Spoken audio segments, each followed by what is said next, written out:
We're back. Yo. The Trapkast. In the building. What's happening? Episode 4. The story of an outcast.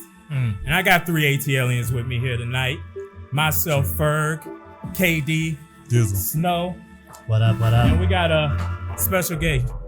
Get him, Dre. 1 for the money, yes sir, 2 for the show. A couple of years ago, on head and the low. What's the starter? Something good. Where me and my nigga rode the martyr through the hood, just trying to find that hook up. Now every day we looked up at the ceiling, watching ceiling fans go round, trying to catch that feeling. Instrumentals, had my pencil and plus my paper. We called the 86.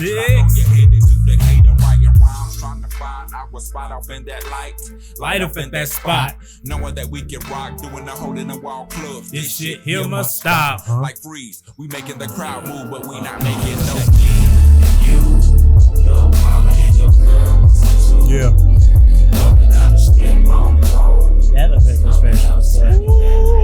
Yeah. Rock with it. Yeah, boy. We back. That's a little Elevators remix. You know what I mean? Just trying to take them up. We trying to give them the heat, man. Feeling I mean, elevated. I don't like it as much as the original, but you know what I mean. I rocks that with one's it. good enough. I rocks with it, man. You know, we had the verses. That's all. We got. You know, Dre came through. He blessed us a little bit. It was almost like he was here with us, y'all. I feel it. So what we talking about, y'all? We doing a little fanboy out of the whole Outkast crew. The one and only. We calling it the story of an outcast, man. Yes, it's only right. It's only right. So let's talk about this.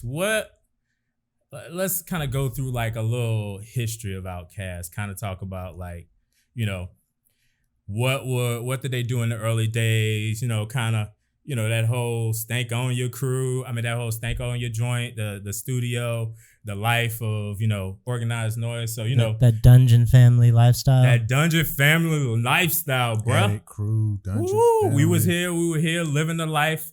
They were in the basement before we were. Yeah, they were in the literally. basement. Yeah, they were doing. And theirs is called the dungeon, and we're the band though, because we sell dope. No, we don't. We don't do that. We don't sell drugs. We got content. You know, we think content about it is like our drug. Yeah, that is our dope. That is our trap. That is our content you need. We explained that in the last episode, y'all. So y'all better go check that out. What we're talking about when we say we love trap, we love the hustle, man. That's what it's about. So if we talk about these guys were kind of, you know, eclectic dudes, man, you know. Yeah, different personalities in public high schools in inner city Atlanta at a very like kind of like wild time, right? Like Yeah. I mean, you talk about, you know, Big Boy originally being from, you know, Savannah, you know what I mean? Doing his thing. And he moved up here when he was in high school or whatever. Yeah, he transplanted up here when he was in high school, as I know it. So originally, this dude lived in the crib with like a billion people, bro. Yeah. It was like, I heard 50 or something like that. 50 like people in a 3-bedroom crib. Like something nuts. Yo, I am leaving Packing that. I'm running away like little white girls. If I'm living in a crib with 50 people, what are you doing, man? I mean, where do you sleep? Where do you eat? I mean, maybe, you know, gave him some of the experiences that made him go on to do what he did, though. Yeah, I mean, I don't know, dude. It's just motivation. Like it's a crazy scenario. I mean, I could see why he wanted to kind of leave that and get his career going and stuff like that. It just makes sense. So you got the boy Dre. Who was like always an oddball, right? Like a little bit, like even in high school, some of the interviews and documentaries you watch on YouTube, you see like people make comments like he stood out, he was different somehow. Yeah, they talk about that, and he was you know, quiet, but poetic. He was also just that normal kid, you know what I mean? Like, yeah. You know, but then you know he originally was like, you know, he was broke like, you know, a lot of us were. Yeah, he was rapping about that coke, rum, and endo. Then he goes to like upper middle class to, you know, wealthy school, and now he's like seeing people with, you know, Mercedes and driving every kind of whip and performing arts and different kind of things like that too. And so he's living a life, and then, you know, he meets up eventually with old boy, Big Boy in high schools. Then they go to Tri-Cities. Tri-Cities, and boy. they used to like freestyle back and forth. That's kind of where they were really rocking it at the time, and the little battles. Yeah, and so, you know, it's funny, you know, if you listen to Andre, He sounds like a East Side nigga. His early day stuff is hard. Like I'm just saying, like his accent. Oh, his accent. I'm gonna tell you his two tone dudes. of voice. If you want to know what an East Side nigga sound like, listen to Andre. If you want to know what a West Side nigga sound like, Killer Mike. Them two, those are the two accents right there, boy. Yes. So we get them. They start to do their thing. They're like 16 years old, and they're starting to like pop off. And then we got them kind of linking up with, Organized Noize, and then not quite. Well, it was LaFace, kind of Arista LaFace at the time.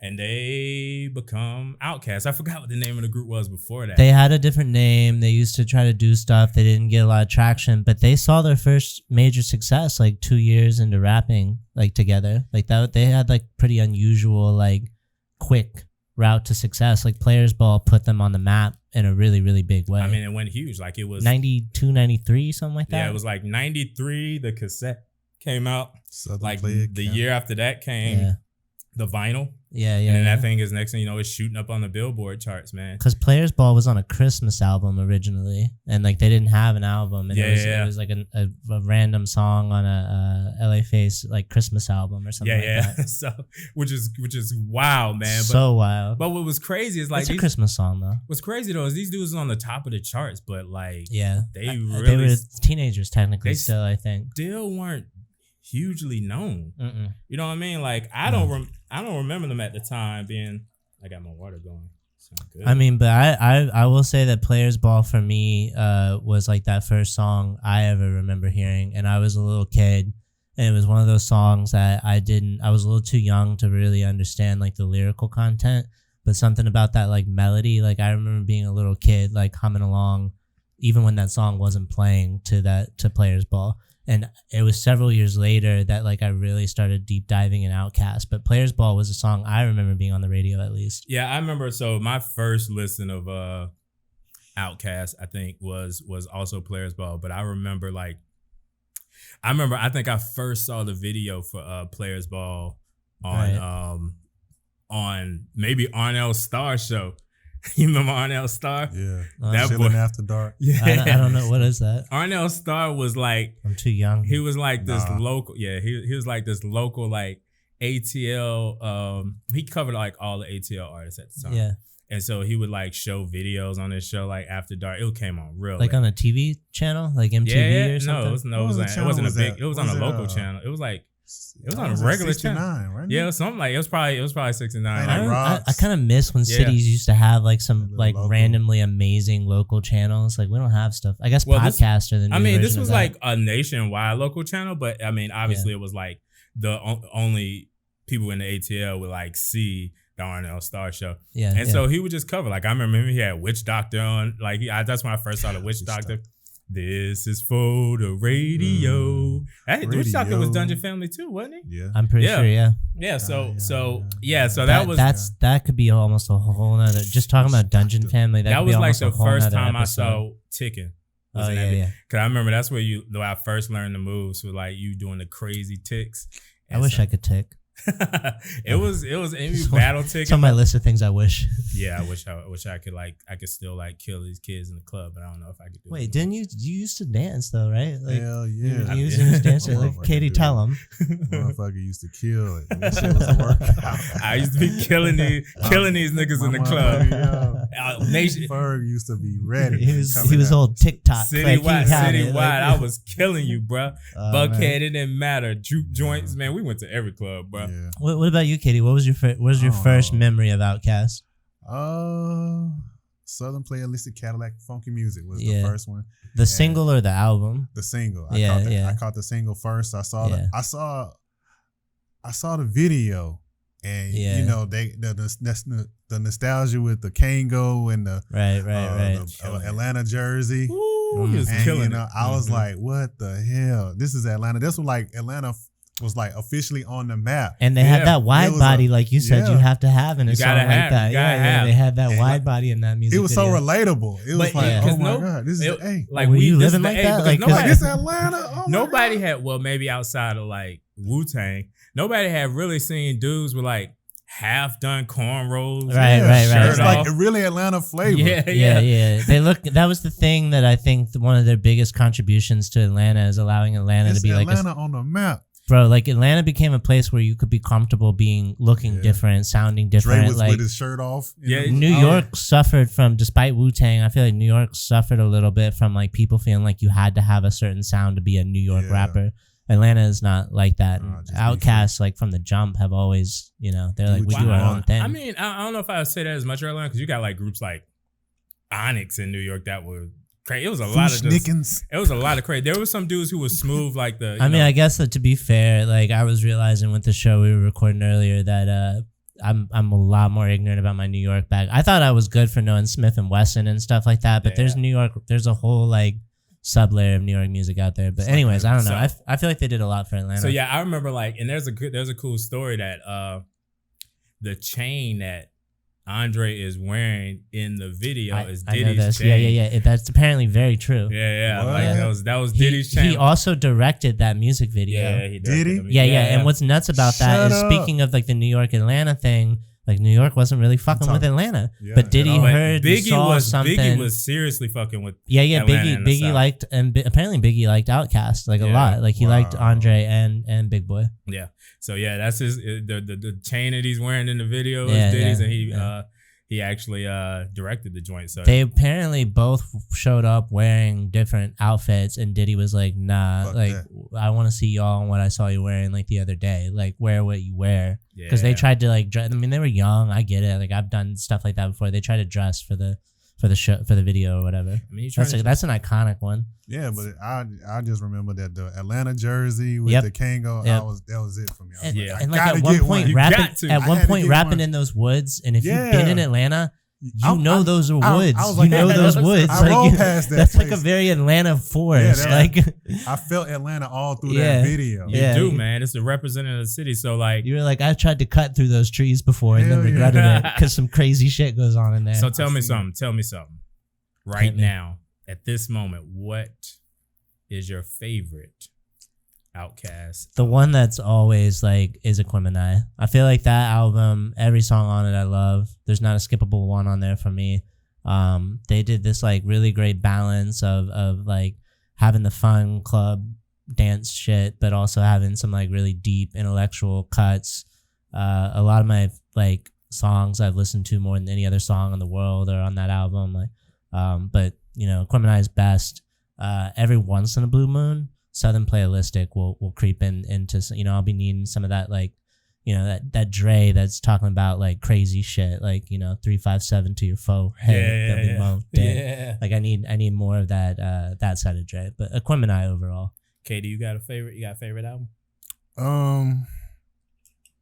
I like all of them. I know, bro. I was saying to Ferg earlier. There is no bad. First off, no one can come at us about our choices because first off, everything Outkast has done is pretty much perfect, right? Yeah, like we all agree that it's absolutely amazing. I mean, you can't knock ATL and you can't knock Stink on you. You can't. You can't. I stink. I can.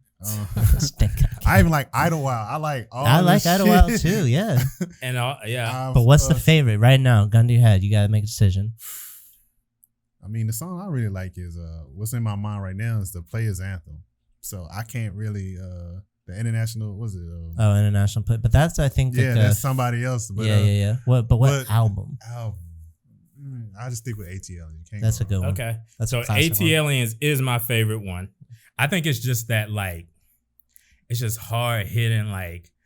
I love the lyrical style of it. It's just so like raw. It feels so raw to me. You know what I mean? It might also be the most original. Yeah. And I feel like I could be wrong, but I think that's the point when Andre had fully started doing like production and shit. Because his production skills and how much he helped produce the albums, like at the beginning wasn't that much. And then at the end it was like a lot, right? I mean, they had a hand in many of those albums.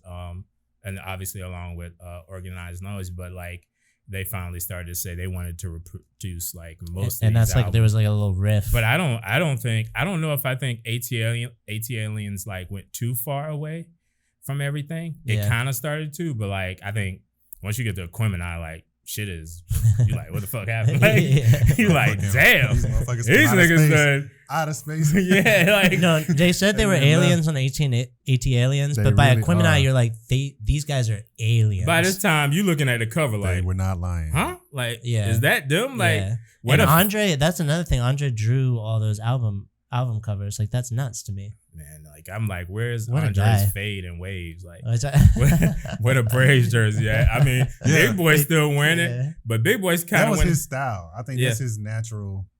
You know, that's his natural, like, you know, that's his state. Vibe. So all right, so I came up with my list of like 3 favorite songs, right, of Outkast. This is any album, not your favorite album. So I got these not in a particular order, but Players Ball is one of my favorites. That just because it just represented. They came out hard. It put Atlanta on the map. Yeah, and then the song is just fire. Elton John included Players Ball on a Christmas album he made. Clout chasing Elton John, bro. We're going to see that movie too, Elton. That's a rock star right there. Like Elton John. You know, Elton John lived a large part of his life in Atlanta. Yeah, he's big. Ron mom used to help, I think, Elton John out or something like that for some reason. So that he know Elton John pretty well. They used to have an apartment like in Buckhead or something. One of my mom's husbands was a jeweler. He made earrings for Elton John. What? I'm here for it. Yeah, Elton John's a rock star. He got big old diamond earrings. Man. That's the trap right there. It's getting Elton John's earrings. Anyways, Players Ball. My next one, Elevators. It's just a great song, man. That's a you feel better. Nah, not really, but kept smiling like a clown, facial expression looking silly, and kept asking me what kind of car you drive. I know you paid, I know you got Buku recording all them songs that y'all done made, and I applied and going through the same thing that he had. True, I got more fans than the average man, but I last me to the end of the beat. I live by beat like you live check to check. You don't move your feet, and I don't. We said we like that, and we done come a long way. Like I'm saying, that's it, right from Virginia. It ain't gonna stop. And we just gonna continue. Okay. That just speaks to my soul. Oh my god, that might be my favorite hip hop verse of all time. Like that bars. It's just we like neck to neck. Like when he like, oh my, I've got goosebumps. It's like an amazing regular. It's like one of my boys. That bar. If you've ever been down and listened to that song, you're no longer down. Yeah. Like you feel. You're like, for me, it's gonna be Inspector Deck's Triumph bar. Nah, that's my favorite verse. Scenario, Buster. Yeah, you know what I mean? But that's a good reference. Yeah, but like Dre just sound like just sound like one of your friends. Alien. At that time, he sound like one of your friends who all of a sudden started rapping. You like, nigga, I ain't know you could rap. Like he's just so good. With me, that touches so many nerves because first of all, the flow is just hot. You like, damn, that's a nice flow. Yeah. But the melody of that flow. But then is you nice. think about the situation. Like you can see, you can. This is like illustrated. You can imagine somebody walking up to you from the past and asking you about after you done got famous. Yo, man, remember me from school? People acting lazy too, like acting like he just walked into all that like notoriety. Talking about not understanding that his bank account might not be as rich as his fan base. Like and he's trying to school him. Yeah. And he put it to a flow that cadence is like. Yeah, like I mean, like I just took a shit on that. He sunned him, but he did it in the nicest way ever. Yes, I mean he really was just saying like, bruh, I'm just like you. Yeah. I ain't got that much more money than you. It may look like I'm on all this shit and I'm on TV and stuff, but I'm broke, bruh. Yeah, I'm broke. All right, my last one, the artist storytelling part 2. Oh man, fuck you. That was gonna be one of my. Because like to me that represents so many. Not only like the sound represents so many regions of music. Dude. Like to me, that song sounds like a song that has elements of the North, like New York North, the Midwest, the West, and then obviously the South. How many times is a beat change in that song? Like it's just the whole song is nuts. I feel like that song should be treated almost like an art piece, separate of the album. Even like it's such an epic song. That shit is so good. That's actually my favorite Outkast song. Yeah, well, I mean, I get that. Wait, let me ask you though, how many times did you change your top 3 songs? Because that was talking about when I was doing this. Yeah, when you were making your list. That was my list. Like I shot them out and you were comfortable? Shot them out. That was it. I knew. I've been playing musical chairs with my pick for top 3. I got it was really hard, and I got an honorable mention. But top 3, Spodio Dopalicious. That one almost made my list. That would be my high school band did that, like for the football games and stuff. Every Like, black yeah, I know. Every I know, black I know. school band did. Yeah. But we thought was we. your Dominic White school? You pretty much stole mine. Spodio to Dopalicious though, like that, and the both their verses are just amazing, you know. And then like the way that Big Boy ends that song with like it's a trap, like he was the first one talking about trap. Yeah, he's like trapped in the trap. So Spodio to Dopalicious is also hella long. If you've ever had any conscious bud and listen to that song, you're gonna be in for a really good time. It's a really epic song. We've keyed this new term, conscious yeah. weed, conscious bud. Hashtag we coined that. Like, if I ever start smoking weed, it's gonna be conscious. It's gotta be conscious bud, no matter what that means to you. Conscious bud is kind of like the word trap. Like it could mean whatever it means. Like maybe you're just meditating. I'm gonna smoke it and listen to Spodio or like listen to Common Water for Chocolate. Okay, there you go. You do what you do. That's that matches your conscious weed. Yeah. You would be too conscious at that point. You would be overly conscious. All right. Next for me was West Savannah. I used to play that song. Like I would be listening to Aquemini, and then it would get to that song, and I would just like start it back. I would listen to it like 6 times in a row as a little kid. Like that song's just such. I don't know. There's something really like I hate to use this word, but it's like really swaggy song. It feels like hip hop to me. Yeah, and that was like what I kind of like. That set the mold to me for like what hip hop should sound when I was a kid. So that West Savannah is just a really cool song. And then I feel like just to add like diversity, I said Ain't No Thing from Southern Playlistic. I feel like again that's like when you can get into that really aggressive Andre bag, and he didn't really get into that aggressive bag after that album ever, and that's like the most aggressive song on that album. So I like it. So that song stays in my head forever. And then an honorable mention is the True Dat interlude. I still remember the first time I like really, really heard that. Like if you really, really listen to True Dat interlude, anybody that hasn't definitely needs to like really sit and think about what he's saying. It helped me, especially like just to be completely honest, like being a young white kid like in the city of Atlanta. Like listening to that song was like the first time in my life that I was like, oh, I'm going through a white experience. Like as a little kid, I was able to like process that and like understand that my perspective is different than like the way that y'all grew up, even though I felt like I went to the same schools and stuff like that. Yeah. But that interlude is perhaps like, I think it's like 1 minute and 30 seconds long. It's like listening to some Maya Angelou or something. Like it's so powerful. So that was my honorable mention. I think my honorable mentions would be Spody and then Spody Bombs Over Baghdad, because Dre is specifically and music video for Bombs Over Baghdad. Strongly saying strongly. You can say how you feel about yours. There's a bunch more. But strongly telling us to Ragtop. Yeah.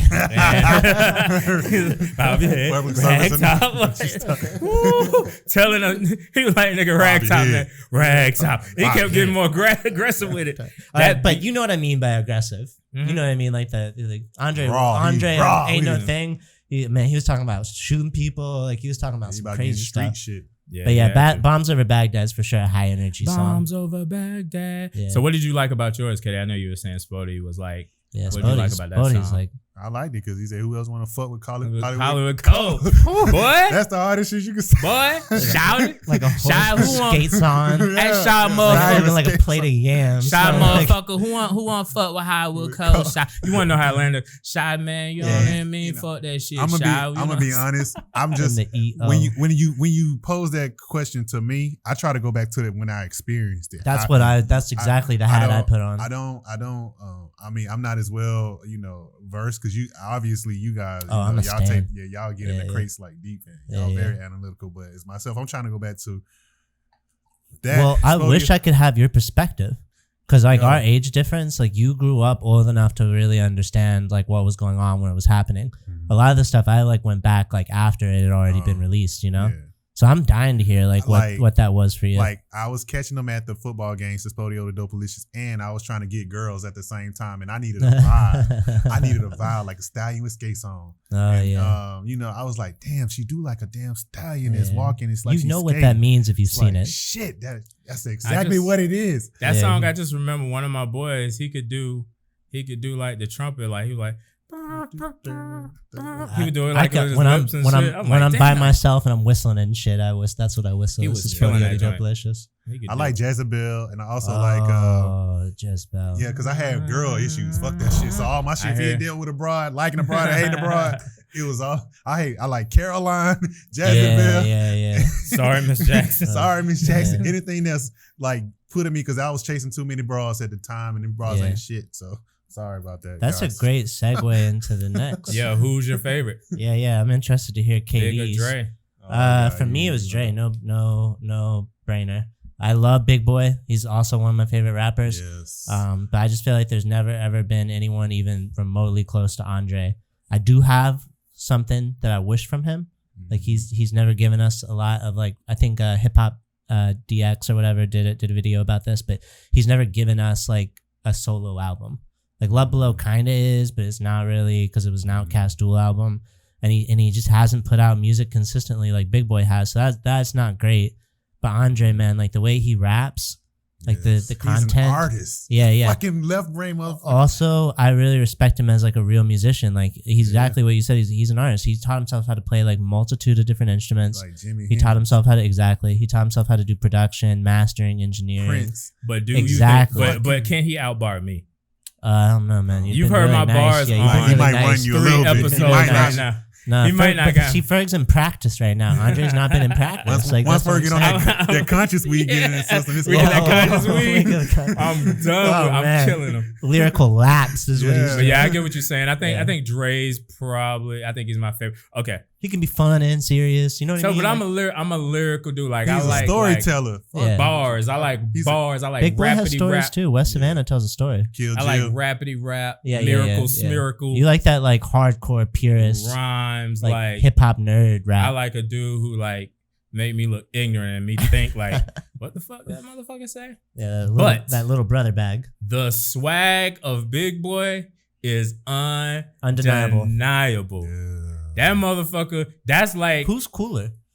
Like, Big Boy epitomizes cool, right? Big Boy, like, because Big Boy, like, he the dude that's going to be in the club. He going to throw money on the stripper. He may take a stripper home. He may smash a stripper. He's going to do all of the above. I'm sorry, above. me too. He may be a pimp for the stripper too. Yeah. And he's been smoking that conscious bud for a long time. Straight up. Yeah, he's everywhere he goes, and he's got cool dogs. Facts. Like he's a cool guy. Like he shows up to random high school football games and shit. Yeah. Like he's a mad like in the community of Atlanta still. He's out here still. He's like the Georgia Red Clay. Yeah. When you ask me, it's like when you pose that question to me, it's like Ken versus Ryu. Who the fuck can you choose between two people who are different, but you're looking for love, so who'd you go to? I mean, like you were looking for that love advice. Of course, Dre. Yeah. I think Dre, the prototype. I mean, you can't. I mean, Dre, Big Boy's on pimping shit like Kill Jill. Yeah. He is more of street stuff. I mean, yeah. But Jezebel, all those songs that I think they just link me more to Dre. But fuck what you heard. I would not be the person that want to be opposing Big Boy on anything. Nah. Oh no, because Big Boy will fuck you up real good. Yeah, it's possible. Probably in so many different ways. It's possible in a battle rap scenario, Big Boy does better than Dre. I think like if you're trying to get into like the freestyle bag, like if you put pressure on, I don't think Andre could because the way that I heard that he makes music, it'll take him like 2 years to make a song. Yeah. Or like a lot of like what's more common, especially nowadays in rap, is like you go in there and you got your 16 written or you just couplet real quickly together. Yeah, it's a lot of dudes that can't freestyle, but I think if you even put like Big Boy in that battle rap, I gotta say something doper than other dude. I gotta show my swag shit. That's what it's about. Like, you know what I mean? Well, if we go like the traditional like early battle rap. Yeah, that's like.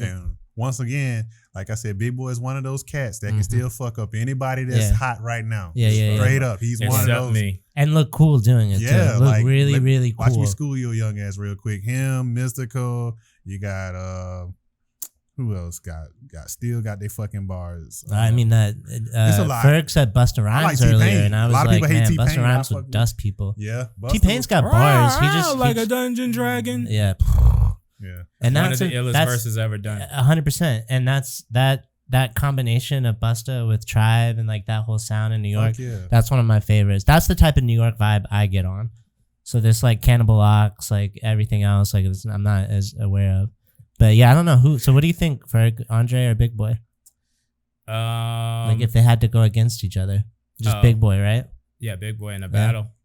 If we're talking about a better song, Dre will get him on the stage freestyle. Yeah, Dre will get him on a better song. Yeah, Big Boy will get him on a battle.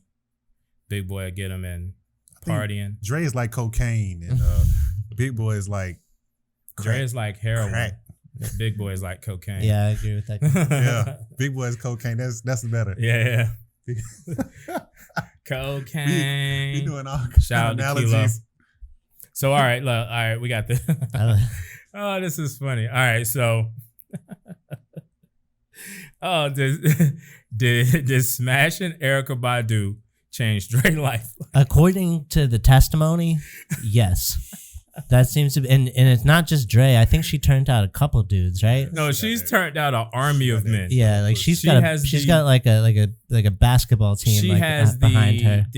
I'm not saying that Erykah Badu smashed an army of men, ladies. But she smashed dudes and left them scarred and wanting more. And I get it. Erykah Badu is the real dragon lady, like not the Game of Thrones bitch. No. Erykah Badu is the real dragon lady. Yeah. She like Erykah Badu. What is it about? I bet she smells nice. She got that. I bet she smells. I'm sorry. She just got the good. Like as we know, she looks like comfortable. Look how thick she looks right now.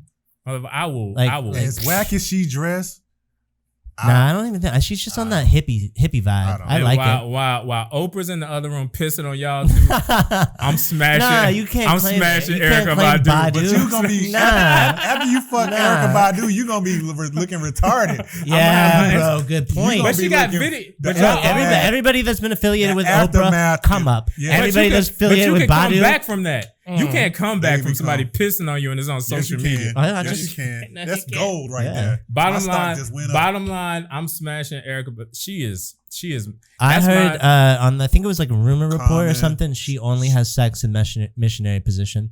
Cause it's that good. Yeah, and I don't remember who. I think it was Charlamagne or somebody. Somebody asked dudes that she's been with, like, "Yo, is it true?" And they're all like, "Yeah, but it's Erykah Badu." I bet she be looking at you, she be hypnotizing you and shit. Like I'm like, cause her eyes, look at her eyes, man. She's an alien, bro. I think she might be really the species lady. So I'm telling you, I bet she's a higher evolution of some kind. She be glamoring you like them vampires. That's what. They got super head. She's super pussy. She does got sexy vampire vibes. That's what it is. Like she be pulling you in. She got you. She probably say some shit like, "You will love this."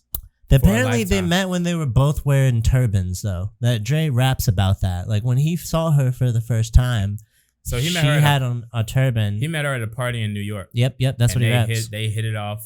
Yeah, instantly. Yeah, like a real man should. Yeah, any real man with Erykah Badu got her pregnant pretty quick. Like I would do the same thing and name their kid a cool ass name. They named their kid Seven. That's a cool ass name. I'm trying to get Erykah Badu pregnant. The first time. First time we have Ferg's in the bathroom poking holes in condoms and stuff. Fourth and goal. We ain't punting. Fourth and goal. We ain't punting. She probably don't use lambskin condoms anyway, so this shit gonna break. It's gonna convert. Hey, you got super head. She got super pussy. Honestly, Erykah Badu's of the type. I bet she decide if she wants to be pregnant or not. You will impregnate she consciously is like, you can have. I will have your baby. Like that's not a decision. Like she makes that decision. You be like, okay. This is I'm trying to hire evolution. This is one of the times where I glamour Erykah Badu. She gifted Dre with a baby. I'm coming out with the silver tongue. And everything and I'm like, hey, you pay that child support on time. We're gonna be having sex. I'm trying to light some incense. We're gonna have exactly. We're gonna have sex, and I'm just be like, I'm gonna stay here. I'm all right. I'm not pulling out anything. Right. We're in agreement. That's it. All right, let's get off having sex. I just want to win. Respect to her. She is a goddess. So I just want to win. But did y'all hear about? Oh yeah, I forgot about what 50 Cent said about Common.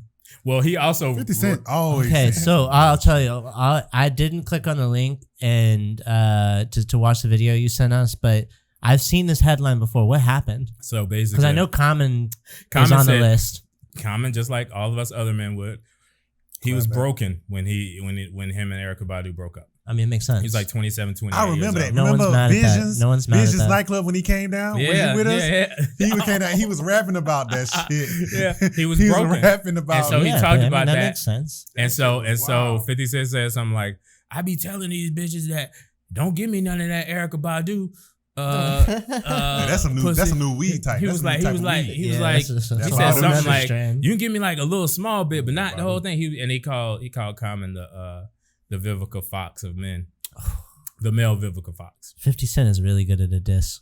He's trying to. You want to start some shit? Nah, 50 Cent's really good at diss. But he's really trying to stay up on the feeds right now for the show. Like he's consistently going at anybody. Make sure he stay on. 50 Cent is as good at trolling as Dre is rapping. Like 50 Cent is really good at trolling. I'm not sure if he's good at trolling. I think he's an obvious troll. Tell me why.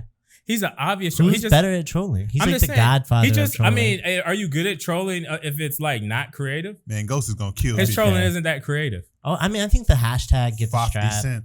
I think he's great at beefing. I think 6ix9ine was a better troll. 6ix9ine, you're right. 6ix9ine might be the greatest. He was a better troll because he was doing the little go in your hood, faking like I was walking around, handing out money to strangers.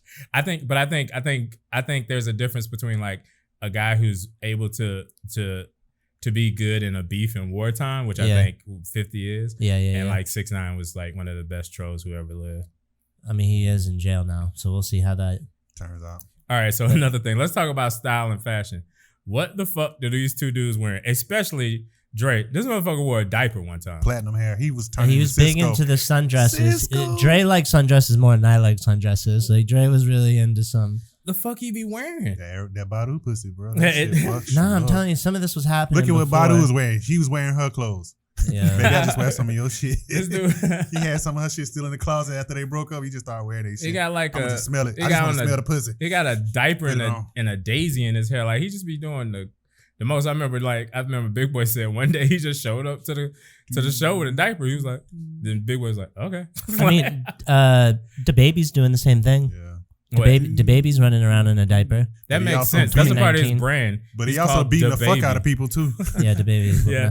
Well, and that was the thing. If y'all remember, Big Boy and I think Joe Budden had beef because they were both on Nick Cannon's Wildin' Out, and Joe Budden made a joke about Big Boy. We know they were freestyle battling. Joe Budden made a diss at Big Boy saying like I would never be like associates with somebody that wears a dress or something like that, and Big Boy was like Joe Budden. Big Boy was like Dre will beat the bricks off of you. Like apparently you don't want to fuck with Dre. You probably don't. I'm telling you. He looks like skinny strong. Yeah. You know what I mean? Like he looks skinny strong. Like I said, you also don't want to fuck. Them two, that would be a good fight. That'd be good. But I feel like Andre probably knows like jujitsu or some shit. You know what I mean? Like he's coming with some ninja skills. Him and Killer Mike had a beef for a second. No. Supposedly it was because of like some martial arts instructor or something. What? Like somebody stole the other dude's martial arts. Stole my sensei. Wait, that's the Killer Mike's doing Miyagi. One of my friends told me. Wow, that's a good one. That's a good one. I would love to see that text message exchange. Yo, you took my karate instructor. It was like a 2-second. I think it was like maybe a 2-second beat. Come get this black belt beat. No, but yeah, I feel like Andre was. I'm gonna hit you with the. That's why. So in regards to outfits, I don't know. I agree with you. It's wild shit. I feel like when you are as talented as he is, Prince was wearing high heels and purple leopard skin with the butt out jeans. I'm like, yeah, he was white good with all that. Prince was like 5'2", really pale. And wore like all kinds of girl clothes, and he was the hardest motherfucker in the world. What if Prince and Badu got together, bro? That shit would be wild. It would be an explosion. It'd be a nuclear. That would be the end of the world. It would be. The world would just crack. Like it would just be. But like, Badu would get him. Yeah, you think so? She would get him. I wonder who would turn who out because she would get him. Because you know all the bodies Prince done made. As soon as she get the incense rolling, and that shit like Prince versus Erykah Badu. You see the incense smoke going like this up his nose. Smoke out of incense. Like Badu, Badu is Aladdin shit. She's Fantasia. Like she's over here like. I wish that would be a sex battle. I would like to see that sex battle. That'll be some great porn. Prince versus Erykah Badu. Like you can bring it up and you can like, okay, all the bodies that Prince got, Apollonia, Vanity, whoever else and they mama, he done fucked them all. And then Badu done fucked up all these dudes and got all these kids. I would love to see that. I feel like Prince has probably been with more people, Badu definitely ruined more She's people's lives. She's destroyed more hearts. Yeah. I feel like most of the people Prince hooked up with knew what it was. You know what I mean? Rihanna. He got caught on the Electra before, Yeah. That's crazy. So let's talk about Impact. I'm gonna play a little something for y'all right quick. Yeah. It was pretty brutal to just be in a room full of people that don't even really care about what you do. So what's up, Dre? Pressure can either bust pipes or create a diamond, and what Andre said when he got on that microphone created a diamond. But it's like this though. I'm tired of folks, you know what I'm saying? Tell him. Mama. Preach, my brother, preach. Got a demo tape and nobody want to hear it, but it's like this, the South got something to say. That's all I got to say. Mama. What an iconic moment. This, on their seats, like, damn. I seen it. I actually seen that. I saw that. Well, you watched it live? Well, see, that's what I was saying earlier. I can't imagine. I watched it live. I don't know how old I was when that happened live. When I was Snoop young. Dogg was going off about the East Coast versus West Coast. That was the same. Well, yeah, it was the same. It was Suge Knight was out there throwing wild shots at P. Diddy. Yes. But what was West Coast not fucking with the East Coast? No, he was saying he was actually what Snoop was deading. No, I'm talking about Suge Knight when Suge Knight got up there and Suge Knight got up there and said, "If y'all don't want someone dancing in the video, Snoop, I definitely agree with you. I think Snoop y'all got to quiet up. Producers all in the videos. Crazy beat. That is the quote. Yeah. That is right. Yeah. I do feel like you're right though. Snoop definitely was trying to like. But that's what he was saying. He was like, we know y'all East Coast, and if you listen to all of it, he was actually, and then they ended up like, kind of cheering. I was sweating. Yeah. That was the first. Hold on. But when them two, when Dre and Big Boy came on, said they are the only dudes. Very few other dudes from the South. Ain't no dudes from the A. You maybe have like some Houston dudes in there. They got booed. Initially. They got booed. And then after he said that shit, they cheered. I didn't realize that. Yeah, they cheered. I thought somebody was going to get killed. Because that was the first time I seen something on regular TV that tense. So it was so tense. That whole award show was kind of like, I thought somebody was going to get shot. Yeah, that's what they said. It was that bad. It was tense, bro. I've heard people say that they were shocked there wasn't a shooting. Yeah.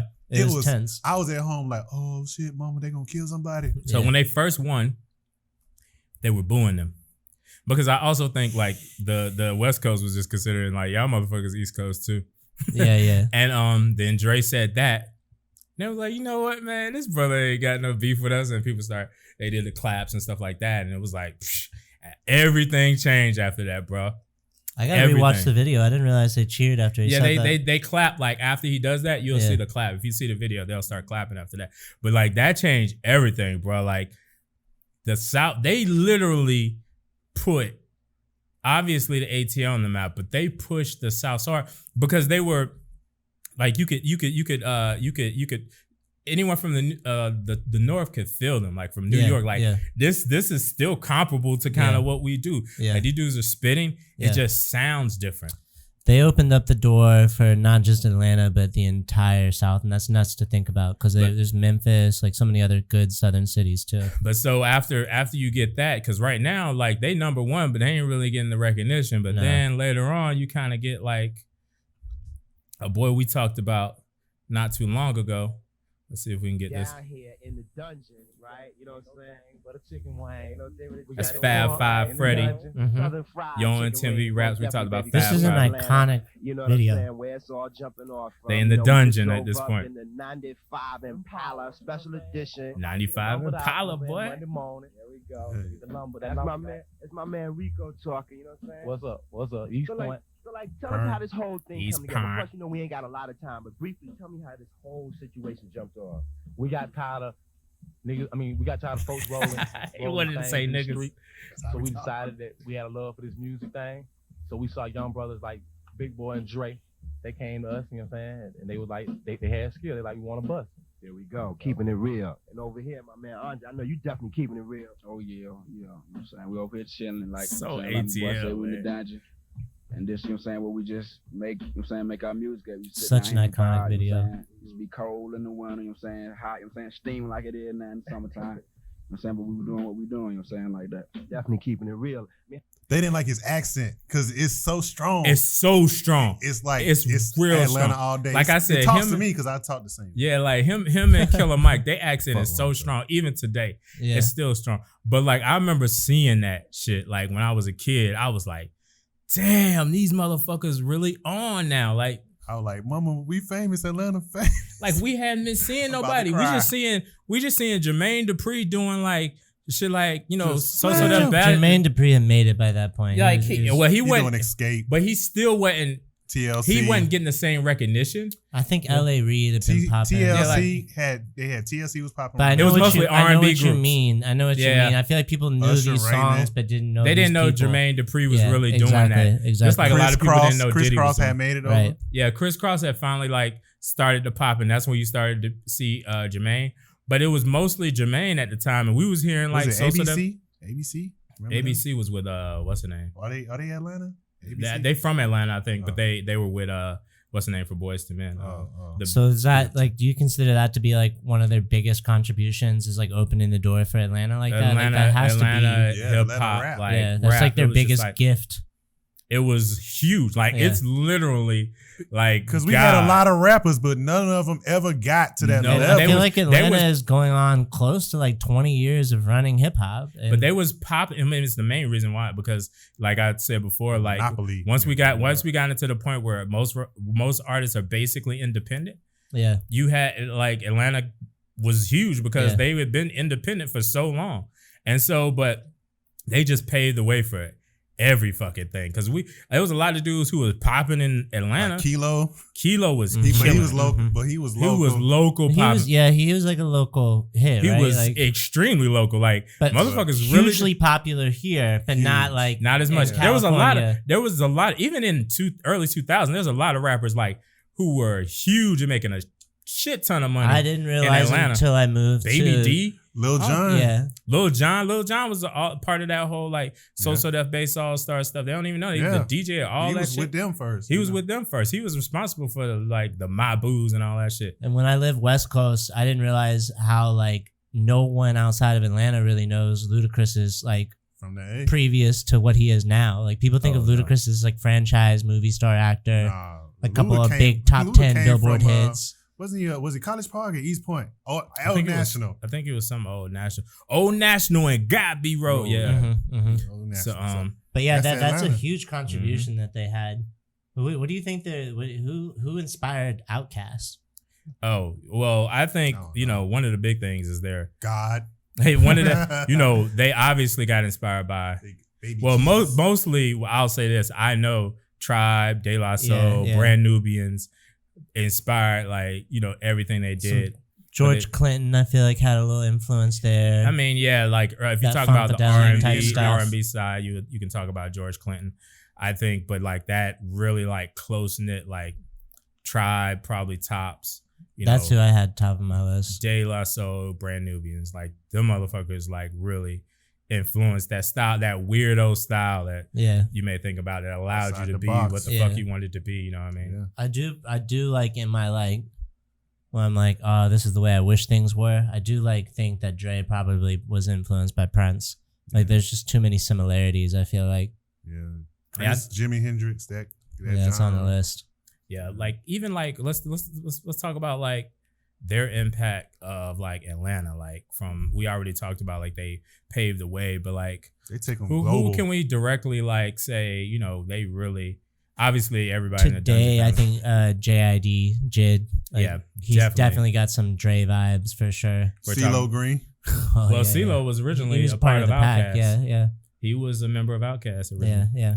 And so, definitely Dungeon Family. All of Dungeon Family made crazy. So that's what Future also was a part of Dungeon Family. I always forget that. That's so nuts to me. Future was a part of Dungeon Family. Dead ass. It's sort of like how Bow Wow was a part of Death Row, but I think Future technically, a little bit older. Yeah. That was me being a little snarky, but and so that's why Dre loves Future a lot. Yeah, a lot. Yeah, he loves him a lot. I feel like the Dungeon Family, though, like that brings up a good point. Like the way that they had so many different people all across Atlanta working together, that's one of the things that makes Atlanta special today. so different because everybody will work with anybody here in Atlanta. Like, and I feel like Organized Noize, Dungeon Family, like that whole vibe that they had of like, we're stronger together. Yeah. Well, also they taught us to one important thing is to watch out for the hook so you don't get knocked out. Brother man.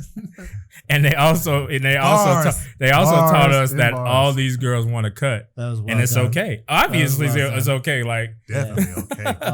It's definitely supposed to be okay, right? As a man, like you're supposed to cut. Was anyone really doing such like melodic hip hop before Outkast? Like, cause they were doing some pretty, even on Southern Playalistic, like it was pretty melodic.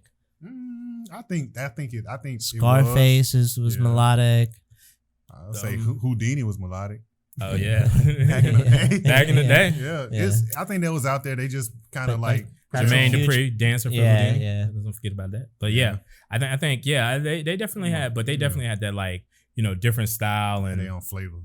It's ridiculous. If we talk about their sound and how this is one of the reasons why my top groups are, and I put Outkast as a group, although that kind of duo is Outkast, Tribe, Wu-Tang, and maybe De La for me. And I put Outkast above a lot of those guys because of the risks they took.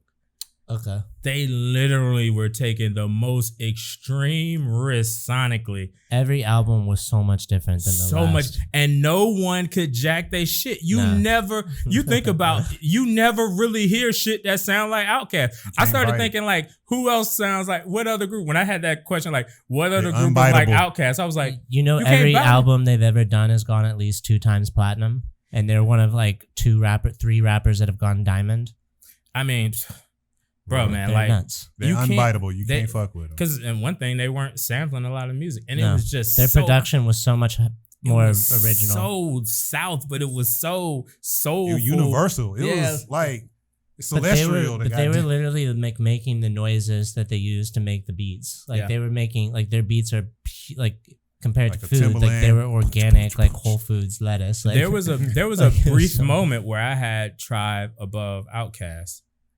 But when I thought about like, damn, sonically, Outkast, like, because Tribe was sampling a whole bunch of jazz records. Yeah. Outkast and like Lou Reed and stuff. I mean, I like the stuff they sampled, but they were definitely sample heavy. Man, I love groups that sample. Yeah, yeah. I like sample music too. That's my favorite rappers who they rap over sample shit. Sampling. Yeah. Well, that's a New York thing too. That's mainly what your DJ Premiers and Pete Rocks and carrying those crates and stuff. They sampling even RZA. You know what I mean? Yeah. RZA's great at his skills at sampling is ridiculous, bro. Like you won't even recognize the song. So if we're talking about their sound and the sonics of Outkast, we can't leave out Organized Noize. Yeah, no doubt. And I think we've talked about this before, but everybody has to watch. Did you watch the Organized Noize documentary on Netflix yet? You asked me a million times, and I don't ever do my homework. I'm a Check this out. C student. Check this out right C quick. students rule. Check this out right quick. Ask your boy Trump. But Organized Noize, like, they've worked with so many people, and we're going to talk about kind of like all these songs. Let's look at it this way. How big did Organized Noize get? Oh yeah, good time in history. Man, you're killing it with the drops today. Won a Grammy for Album of the Year. Let's not forget about Speaker Box. Diamond album is a diamond result of the work and the leadership. Nobody understands what diamond means anymore. Nope. Organized Noize was huge. Organized Noize. They were very original. Organized Noize. They are responsible for creating. They made the biggest song of the 90s. We at the dungeon. Ever. Go way house. Dungeon. Go way. You will have at least 15 to 20 guys in the bottom of the basement filled up. We saw young brothers like Big Boy and Dre. They had skill. They like, we want to bust. They raised us. We were like Bust. 16, 17 years old. That's Atlanta slang right there. Undying loyalty, love, and respect. We all believed in each other. We knew what we had. Because they believed in me, I believed in them. Yes. All right, so one of the big things about, Organized Noize is like, they basically paved the way for this damn diamond albums and crazy hits, and you know, it got to a point where, you know, Outkast, you know, started to do their own production. But if you would talk about, like, you know, what are maybe your favorite song of Organized Noize? I mean, we would be remiss to forget to mention TLC's Waterfalls, because I really do think that's what I was hinting at earlier. I think that's like supposed to be the like biggest song of the 90s. Yeah, that's my favorite Organized Noize. Don't go chasing waterfalls. The lyrical content on that is so mind blowing, so ahead of its time. Oh my god! And supposedly Rico Wade came up with that like on the way back from the gym or something like that. And I feel really bad that Rico Wade's in the state that he is now. I like wish nothing but the best for him. What do you feel like the state he's in? Well, I mean, if you see and this is just purely observing like lots of YouTube videos and that documentary on Netflix, but apparently, as the story goes, he's had like a pretty serious drug problem, and I think they're like, you know, the bad drugs, not what the kids call the good drugs, and I think it kind of messed with his head a little bit. Like, he doesn't sound today the same that he does when you see him talking on those MTV videos.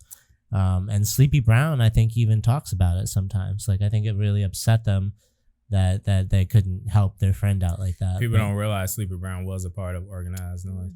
Yeah. I can't wait. What's that song he's got? It's called like Sunday. Sleepy Brown's got a song called Sunday or something, or Ho Hum, something like that. And it was made by Organized Noize. That's one of my favorite songs. Yeah, you gotta love them boys. But like, you think about like just really how Organized Noize changed the sound. Like the live instruments. Yeah. Real music. They very little samples. Musicians. Like, they were just like killing it. Nowadays, I mean, they're still like, you know, we have a question of like where they are now. They're still producing. I mean, what was the last thing they were on? Bro, I wish last year, I think it was what album was that? I know they still have like a studio that I got Googled that. Oh yeah, like, they have like, an address. They have a placement on an album at least every year, at least a few every year. So their discography is nice. If you ever go to Wikipedia and you really want to get lost, go to the Organized Noize discography. See all the shit they touch. But a collective like them is sought after because they don't need a sample. They don't need nothing. They don't have to clear every fucking thing in the world. Don't need nothing. Right now, you gotta clear a yawn on a record. Like, it's getting crazy. Yeah. That Logic kind of. But it makes me sad sometimes to think about all the good music we can't hear because it couldn't get cleared. But that's what the greatest thing about mixtapes and not making money off the mixtapes. Yep. Yo, dude, just put it out there. You know what I mean? It's a fire beat. You gotta just throw it out there. I want to hear it. There's a lot of like, when I'm thinking about the Where Are They Now, like I think that there's this whole world of Organized. Like, do you remember Cool Breeze? Yep. Cool Breeze that's some like really cool ass music. Like they named themselves well. Like, that's good music, and I don't feel like people really. I don't know. I don't ever really hear people talk about them really. Somebody get a number 2 pistol because they testing. I mean, I'm just saying. Everybody name is Lil Pump, Lil Uzi, Lil Vert, Lil. This dude name was Cool Breeze, Slim Cutter, Cool Breeze, Big man. Gip. I feel like they name. I feel like they didn't name themselves. I feel like I think that's their street name, like, you know, from the street. So like, if you listen to what's his name, Lucchini's joint, I feel like every name they came up with came from that song. Cool Breeze, dude, Big Boy. They have a song called like Can't Handle This, something like that. The extended DJ mix of that is one of the best songs ever. Yeah. So let's talk about this. Will there be another Outkast album? I say no. I don't. I mean, I remained optimistic for a long time, and I'm putting it. I don't think so. There will definitely be a fucking another Outkast album. That's what I'm talking about. Absolutely, there will be one. My man. I guarantee. I'm gonna flip up hard, and I'm gonna be like, yo, yeah, if fucking Little Brother gonna do some shit together again, big facts. Outkast is definitely 2 motherfuckers that actually like each other. I like it. You know what I mean? Yeah, they're still really good friends. They're gonna do. Shout out, Little Brother. I don't care what Dre say. They will do another album. Well, we haven't talked about it, but did y'all ever hear the rumors that he has like pretty severe like social anxiety or disorder? Probably. Or something I like don't mean they gotta go on tour, But them motherfuckers making another album. True. Because some rich ass motherfucker who's doing bad things to human beings is gonna pay them. Some corporate fat cats could be like, listen. Gonna pay them to do an album. Do you remember Speaker Box Love Below? You tell me you're gonna give me $20 million to make an album? Do you remember the sit? Yeah, you're right. I mean, and he's got kids and shit. Like Jay did it for $5 million. Yeah, you're right. That's going to happen. Someone's going. You made me feel. Someone's gonna commission him to do another album. Yo, I can sleep good tonight. Like the force is with them. And then his son Seven's gonna like persuade him, dude. The people got it. They got to hear you on another album, man. Yeah. And then Big Boy's got Bamboo. Like you got to make another Hey Ya Dad. Yeah, Bamboo's gonna be like, do another Roses. Yeah. We need another Roses. All right. So will there be another group like Outkast? No, all right. I'm a super stan, but hell no. How could there be? Can't be. How could there be? I mean, I couldn't see anybody get close. Like the perfect time to bite off a motherfucker is when they were popping and no one could bite off of them, dude. You can't keep up. They're light years in 2019. Year 2019. The shit that they doing. People will be referencing. People doing Outkast. that now. People are just now doing the shit that they're doing now, and they came out in 90. They ain't doing it yet. Actually, he's a solo artist, but I feel like the closest anybody's ever come to matching is Kendrick Lamar and the opening song of Good Kid, Mad City. I mean, he taps into some Dre vibes. That's matching. I think Kendrick sounds a lot like Dre on a lot of records. Yeah, he really taps into that storytelling. I think J.I.D. sounds like, well, obviously because he has a sound like Kendrick, obviously kind of sounds like. But I don't think there's going to be a collective of two individuals or more. They were yin and yang. That's really going to be like repping that. Like, are you? Like it ain't gonna be no group where a motherfucker wear a diaper. Yes, that's not happening. That shit ain't happening. Like the baby can do it because he's a solo artist. No one's gonna conflict with. I'm talking about in a group and then like setting. But like I said, that's his brand. I'm the baby.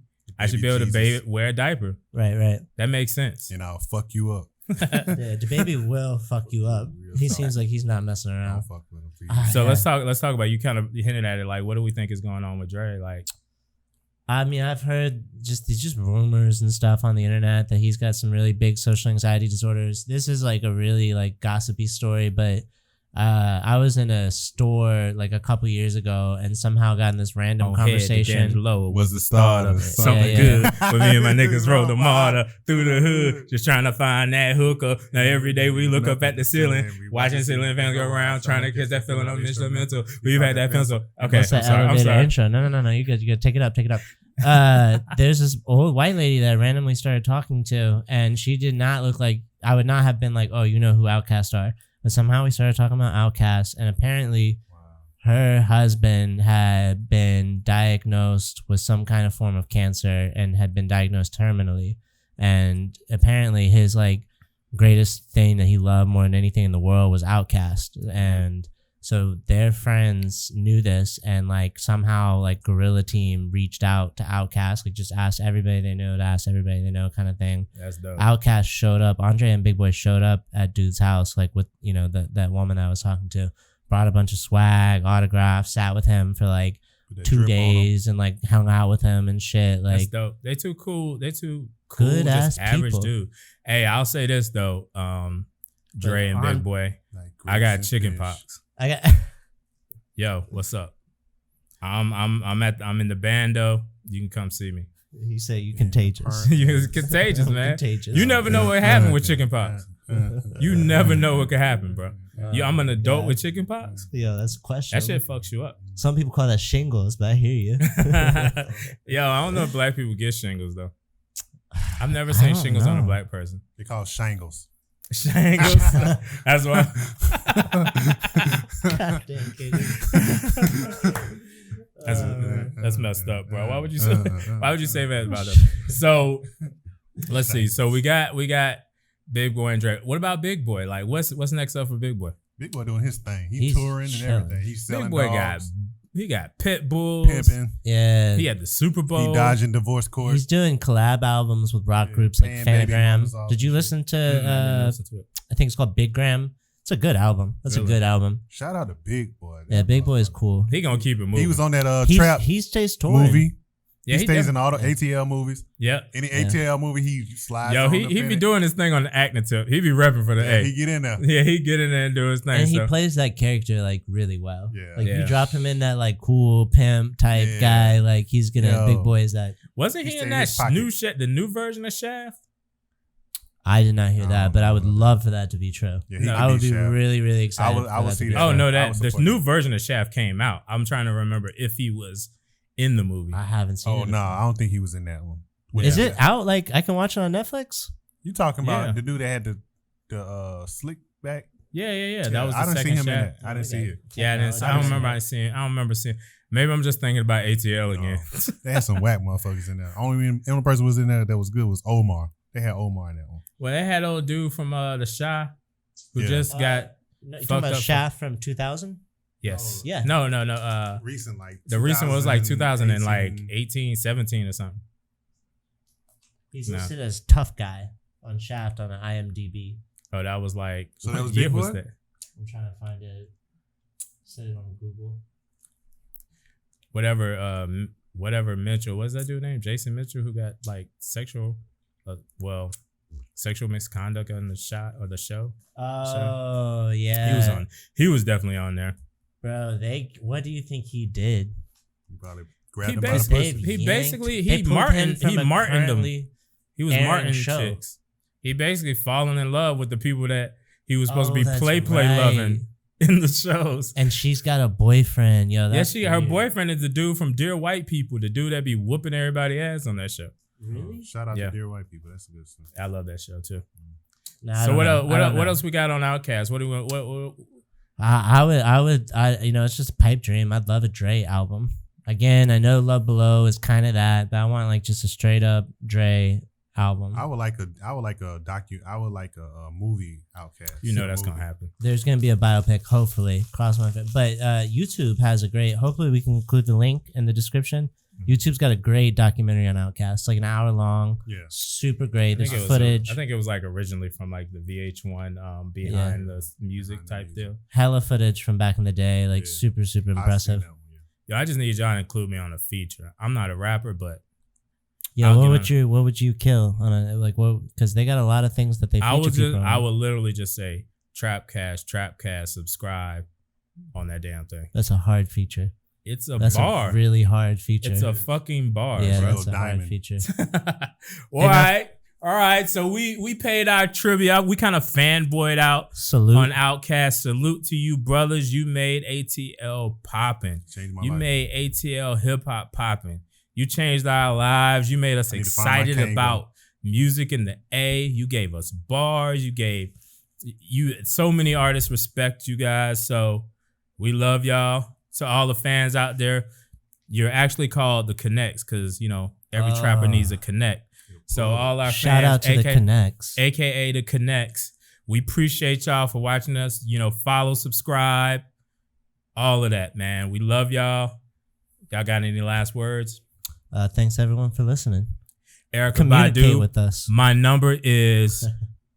Give Matt those real numbers.